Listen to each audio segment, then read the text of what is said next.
नमस्कार दोस्तों, स्वागत है आपका अपने यूट्यूब चैनल में। दोस्तों, आज हम फिर से एक नया पेपर जो कि अभी 31 अक्टूबर 2021 को हुआ था, यूके ट्रिपल एससी ने इसको कराया था। और ये पेपर है DEO junior assistant tax collector का, ठीक है, 2021 में हुआ था। और देखो, मैंने आपको पहले भी बताया था कि जो पेपर है ना, पुराने पेपर, उन्हें सॉल्व करने से हमें क्या होता है कि जो आने वाली परीक्षाएं हैं ना, उनमें हमें एक पैटर्न पता चल जाता है कि किस तरह से हमें प्रश्न पूछे जा रहे हैं, और हमें वो ज़रूर देखना चाहिए। और उससे बहुत ज़्यादा हमारी हेल्प हो जाती है। तो आज हम इसमें फिर से हिंदी के कुल 20 प्रश्न सॉल्व करेंगे। और देखो, हिंदी जो है ना, हम हमेशा यही सोचते हैं कि नहीं, हिंदी है तो हो जाएगी, जबकि वो जो 20 नंबर होते हैं ना, वो बहुत स्कोरिंग होते हैं, हमें मेरिट में स्थान दिला सकते हैं, और उनको हम बहुत हल्के में हम सोच लेते हैं। और फिर वही 20 प्रश्न जब वहाँ गलत हो जाते हैं तो फिर हमें बहुत बुरा लगता है। तो इसलिए हिंदी तो हमारी मातृभाषा है, तो इसको हमें थोड़ा सा, अगर हम इसको समझ कर चलें, तो मुझे लगता है कि हम बहुत अच्छा स्कोर कर सकते हैं। तो चलिए, ज़्यादा हम टाइम वेस्ट नहीं करेंगे, और अपने इन जो 20 प्रश्न यहाँ पे हैं, इनको बहुत अच्छे से हम समझते हैं, ठीक। और इन्हीं के आधार पे मैं उम्मीद करूँगी कि आपको आने वाली परीक्षाओं में ज़रूर मदद मिल पाएगी। तो चलिए शुरू करते हैं। हमारा पहला प्रश्न है आज का, राका शब्द पर्यायवाची है, यानी कि राका किसका पर्यायवाची है इनमें से? तो रजनी का, पानी का, चंद्रमा का, या सूर्य का? तो हमें बताना है।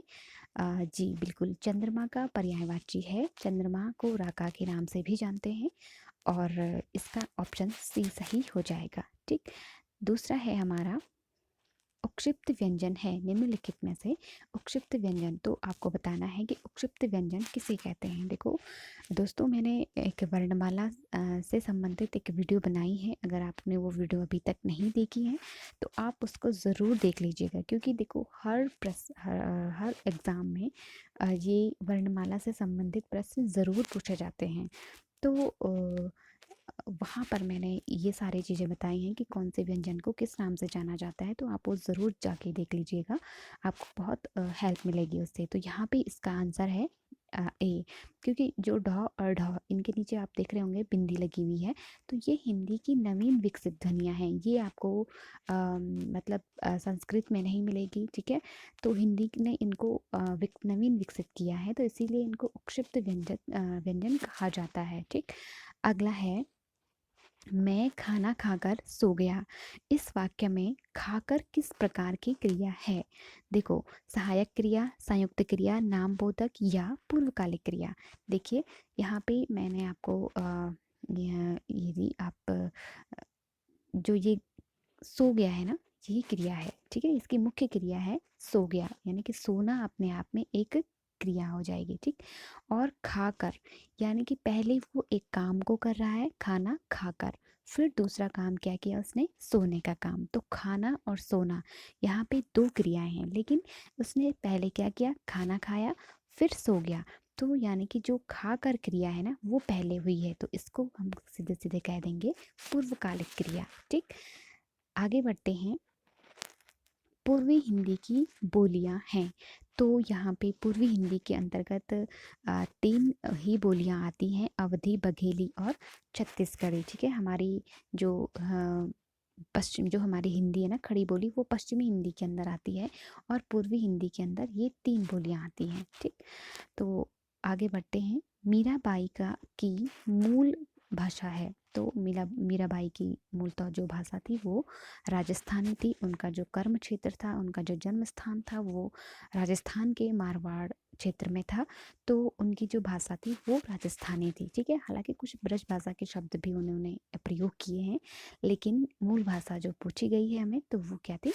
राजस्थानी भाषा थी, ठीक है। ओके, आगे बढ़ते हैं। हमारा छठा प्रश्न है, सरकारी अधिकारियों के मध्य ध्यान आकर्षण व स्पष्टीकरण हेतु सरकारी काम से व्यक्तिगत शैली में लिखे जाने वाले पत्र को कहते हैं। तो इस तरह के पत्र को कहते हैं अर्धशासकीय पत्र, ठीक है। सरकारी अधिकारियों के मध्य ध्यान आकर्षण व स्पष्टीकरण हेतु सरकारी काम से, यानी कि काम तो सरकारी है लेकिन कोई व्यक्तिगत रूप से क्यों लिखता है, तो व्यक्तिगत शैली उसकी व्यक्तिगत होती है। तो इस तरह के पत्र को अर्धशासकीय पत्र कहते हैं। ठीक है। अगला है हमारा 7वां प्रश्न है, निम्नलिखित में से कौन सा शब्द देशज है। देशज, ज का मतलब होता है जन्म लेना, ठीक है, और देश यानी कि देश में जन्म लेना। जिन शब्दों की उत्पत्ति का कोई सीमित स्थान हमें पता नहीं होता, यानी कि वो देश में ही जन्मे हुए हैं लेकिन कोई स्थान, किस स्थान से जन्मे हैं ये पता नहीं होता है, ठीक है, तो उन्हें देशज शब्द कहते हैं। और यहाँ पे अग्नि तो तत्सम शब्द हो जाएगा, ठीक है। खेत तद्भव शब्द है, क्षेत्र का खेत तद्भव शब्द है, प्रार्थना भी तत्सम शब्द है, ठीक है। एक ही बचता है लोटा, लोटा जो है हमारा देशज शब्द है, ठीक है। अच्छा, 8वां प्रश्न है हमारा, निम्नलिखित में से मिश्र वाक्य है। तो शीला ने मीरा को पुस्तक दी, ये तो एक सरल वाक्य है, ठीक है। उसने बहुत परिश्रम किया परंतु अनुत्तीर्ण हो गई, तो ये एक संयुक्त वाक्य है। मैंने इससे पहले वाले वीडियो में ये देखो, ये क्वेश्चन क्या होते हैं ना, भले टाइप अलग अलग का आपको मिलेगा लेकिन कुछ प्रश्न ऐसे होते हैं जो रिपीट होते रहते हैं, उनका जो पैटर्न होता है वो रिपीट होता रहता है, ठीक। तो देखो यहाँ पे मैंने आपको पहले ही वाले वीडियो में भी बताया था, इससे जस्ट पहले वाले में, कि जो परंतु, और, या, अथवा ऐसे योजक चिन्हों के द्वारा जो जुड़ते हैं ना, उन्हें संयुक्त वाक्य कहते हैं। और उसमें संयुक्त वाक्य पूछा गया था आपको, और यहाँ पूछा गया है मिश्र वाक्य है, ठीक। तो ये दोनों तो नहीं है। मोहन मुझे अपना बड़ा भाई मानता है, तो ये भी एक सरल वाक्य है, ये भी नहीं है, ठीक है। बचता है डी, मैंने एक घड़ी खरीदी जो बैटरी से चलती है। मैंने एक घड़ी खरीदी जो बैटरी से चलती है। तो ये एक और जो, ये आपस में इस तरह के जो शब्द होते हैं ना, तो ये मिश्र वाक्य होते हैं, जहाँ पे एक से अधिक सरल वाक्य होते हैं, या एक सरल वाक्य और एक संयुक्त वाक्य भी इसमें हो सकता है, ठीक। तो आगे बढ़ते हैं। मैं जानती हूँ कि राम बहुत सुंदर लड़का है, यह किस प्रकार का वाक्य है। देखो, बहुत ही अच्छा प्रश्न है। मैं जानती हूँ कि राम बहुत सुंदर लड़का है, यह किस प्रकार का वाक्य है। तो यह संज्ञा उपवाक्य है, और सीधे सीधे इसको हम एक लंबा वीडियो हो जाएगा, इसको मैं किसी अलग वीडियो में आपको समझाऊंगी, लेकिन इस वक्त के लिए आप एक छोटे से ट्रिक के माध्यम से इसको समझने का प्रयास कीजिए कि जो वाक्य की से प्रारंभ होता है। देखो, मैं जानती हूँ कि ये एक इसका वाक्य है कि राम बहुत सुंदर लड़का है, एक वाक्य ये हो गया और एक वाक्य ये हो गया, और बीच में है कि। तो अक्सर कि से शुरू होने वाले जो शब्द होते हैं ना, कोई वाक्य होता है, तो वो संज्ञा आश्रित उपवाक्य के अंदर आता है, ठीक है। तो आगे बढ़ते हैं। हमारा 10वां प्रश्न है, निम्नलिखित में से शुद्ध वाक्य है। तो इसमें से हमें बताना है कि कौन सा शुद्ध वाक्य है। उसने पुरस्कार का अपमान कर दिया, ये तो नहीं लग रहा है। आगे बढ़ते हैं। उसने पुरस्कार का तिरस्कार कर दिया, थोड़ा ठीक लग रहा है, ठीक है। अभी हम आगे भी बढ़ लेते हैं, सारे ऑप्शन पढ़ लेते हैं। उसने पुरस्कार का अनादर कर दिया, उसने पुरस्कार का अवमान कर दिया, तो देखो डी तो बिल्कुल भी नहीं है। उसने पुरस्कार का अनादर कर दिया, ये भी नहीं हो सकता, ठीक है, अनादर कर दिया। उसने पुरस्कार का तिरस्कार कर दिया, ये ठीक लग रहा है। पुरस्कार, क्योंकि पुरस्कार और तिरस्कार आपस में विपरीतार्थी हो गया, ठीक है। तो ये कहीं ना कहीं जो पहला वाला है वो भी नहीं है इसका, ठीक है। अपमान कर दिया, तो पुरस्कार का तिरस्कार ही किया जाता है ना, तो मतलब ये एक दूसरे के क्या है, विलोमार्थी हो जाएंगे, ठीक है। तो इस दृष्टिकोण से बी इसका सही आंसर है। आगे बात करते हैं। निम्नलिखित शब्दों में विशेषण है, तो आपको बताना है विशेषण। रोग, मर्यादा, लालच, मौनी। तो यहाँ पे जो मौनी शब्द है ना, ये विशेषण है, वह बहुत मौनी व्यक्ति है। तो मौनी का मतलब जो मौन धारण करता है, मतलब बहुत शांत शांत रहने वाला, तो उसे कहते हैं मौनी। तो ये विशेषता बता रहा है किसी व्यक्ति की। ये तीनों तो संज्ञा शब्द हो जाएंगे। और मौनी यानी कि कोई, जैसे हम बोलते हैं ना किसी को कि वह बहुत मौनी व्यक्ति है। मौनी का मतलब होता है कि जो थोड़ा शांत स्वभाव वाला, ठीक है। तो ये विशेषता बताने वाला शब्द है, डी इसका सही आंसर हो जाएगा। ओके, 12वां प्रश्न है हमारा, जिसके पास कुछ भी न हो उसे कहते हैं, तो उसे कहते हैं दीन, निर्धन, अंकिचन, गरीब। उसे अकिंचन कहते हैं उसको, ठीक है। जिसके पास कुछ भी नहीं होता ना, उसे अकिंचन कहते हैं। तो इसका सी ऑप्शन सही हो जाएगा। अगला हमारा प्रश्न है 13वां, अनायास शब्द में प्रयुक्त उपसर्ग है अ, अन, अना, अन। तो देखो इसमें डी ऑप्शन सही हो जाएगा, अनायास, ठीक है। अन, धन, आयास, इस तरह से ये लिखा गया है, अन, धन, आयास, ठीक है। तो इसमें सीधे सीधे आप बता सकते हैं कि इसमें अन उपसर्ग हो जाएगा। देखो दो जगह अन लिखा हुआ है, कंफ्यूज नहीं होना है। अन इसमें हलंत वाला आएगा, ठीक है। आधा हलंत मतलब आधा नौ है इसमें। ओके, इसके बाद हम बात करते हैं निम्नलिखित में हिंदी की महाप्राण ध्वनि है।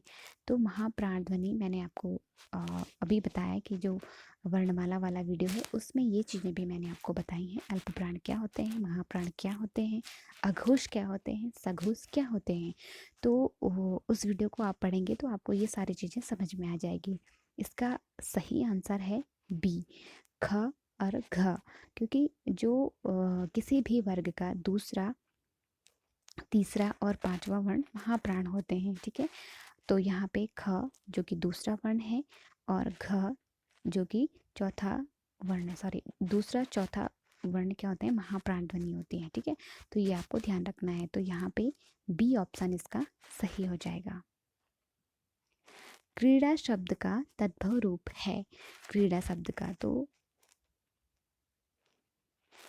क्रीड़ा, देखिए ये तो तत्सम शब्द है, ठीक है। संस्कृत में इस तरह से लिखा जाता था और इसकी तो पहचान बहुत ही सिंपल है। देखो कैसे पहचानेंगे हम, इस तरह से, क्योंकि मैंने अभी यूपर एक प्रश्न आया था, सबसे पहला प्रश्न कि उक्षिप्त व्यंजन कहीं पे पूछा गया था, तो वहाँ पे इस तरह से बनाया गया था। तो डॉ हम दो तरह से लिखते हैं, एक तो यूँ लिखते हैं, ठीक है, और एक तो बिंदी वाला लिखते हैं, ठीक है।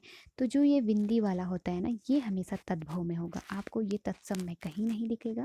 जो भी इस तरह इस शब्द से, ये इससे और एक ये जो दो बिंदी वाले उपक्षिप्त व्यंजन है ना, इनसे जो भी शब्द लिखा जाएगा वो हमेशा तद्भव ही होगा, वो तत्सम कभी नहीं होगा। तो यहाँ पे क्रीड़ा, इसमें बिंदी नहीं है तो ये तत्सम शब्द हो जाएगा और इसका तद्भव हो जाएगा क्रीड़ा, ठीक है। इसमें बिंदी लगी हुई है, तो ये आपको बस थोड़ा सा ध्यान लगाने की ज़रूरत थी, बाकी बहुत सिंपल था। ओके, अगला है 8 बार 9 त्योहार, लोकोक्ति का अर्थ है। तो इसका अर्थ होता है 8 बार 9 त्योहार, यानी कि मौज मस्ती का जीवन, ठीक है। 8 बार 9 त्योहार, त्योहार में करते हैं ना मौज मस्ती, तो 8 बार 9 त्योहार यानी कि मौज मस्ती का जो जीवन है इसे कहते हैं, ठीक है। महादेवी वर्मा कृत नीरजा किस विधा की रचना है। तो महादेवी वर्मा छायावाद की कवयित्री हुई हैं, उन्हें छायावाद की मीरा भी कहा जाता है, आधुनिक मीरा के नाम से जाना जाता है। तो उनका जो नीरजा है वो एक काव्य संग्रह है, इसके लिए उन्हें सैकस्त्रिया उस समय एक पुरस्कार मिलता था साहित्य के क्षेत्र में, तो वो पुरस्कार भी इस कृति के लिए इनको मिला है, ठीक है। तो महादेवी वर्मा का जो नीरजा है वो एक काव्य संग्रह है, ठीक है।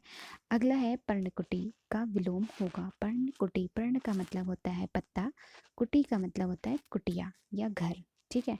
तो पर्णकुटी यानी कि पत्तों का घर, तो पत्तों का घर का जो विलोम हो जाएगा वो क्या हो जाएगा, महल हो जाएगा, यानी कि बी इसका सही आंसर हो जाएगा। देखो यहाँ पे एक प्रसाद दिया हुआ है, प्रसाद तो वही जो भगवान से हम ग्रहण करते हैं, भगवान मंदिर में जो हम चढ़ावा चढ़ाते हैं वो प्रसाद होता है। लेकिन एक प्रासाद होता है, तो प्रासाद का मतलब होता है महल, ठीक है। तो जो धातु कंक्रीट जो भी है उससे मिलकर जो बनता है ना, तो वो महल, तो पर्णकुटी का विलोम क्या हो जाएगा, महल यानी कि प्रासाद हो जाएगा, ठीक। ठीक है, आगे बढ़ते हैं। वर्णनातीत शब्द का अर्थ है, वर्णनातीत, अतीत का वर्णन, अच्छा वर्णन, छिपा वर्णन, वर्णन से परे। तो इसका आंसर हो जाएगा डी, जिसका वर्णन ना किया जाए, ठीक है, या वर्णन से, यहाँ पे परे होना चाहिए था, एक टाइपिंग मिस्टेक होगी, तो वर्णन से परे, ठीक है। तो वर्णनातीत यानी कि वर्णन से, जिसका वर्णन न किया जाए, वर्णनातीत। तो आगे बढ़ते हैं, हमारा लास्ट प्रश्न है इस वीडियो का। निम्नलिखित में से विसर्ग संधि का उदाहरण है। तो हमें विसर्ग संधि का साफ साफ पता चल रहा है, जहाँ पे भी विसर्ग लगा हुआ होता है उसे हम विसर्ग संधि के अंतर्गत रखते हैं। मनः धन ताप, मनस्ताप हो गया, ठीक है। सद धन जन जो है वो व्यंजन संधि का है, ठीक है। और यति धन अपि ये स्वर संधि है, और इसमें स्वर संधि के अंदर भी यण संधि है, ठीक है। तो यहाँ पे हमारा इसका आंसर ए सही हो जाएगा, ठीक।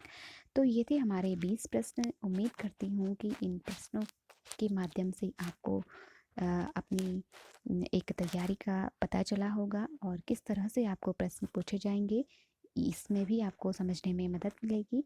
तो उम्मीद है कि आपको ज़रूर अच्छा लगा हो, और आपको आने वाली परीक्षाओं के लिए ढेर सारी शुभकामनाएं। और मिलते हैं अगले वीडियो में। तब तक के लिए अपना और अपनों का ध्यान रखिएगा, और वीडियो को लाइक, शेयर और सब्सक्राइब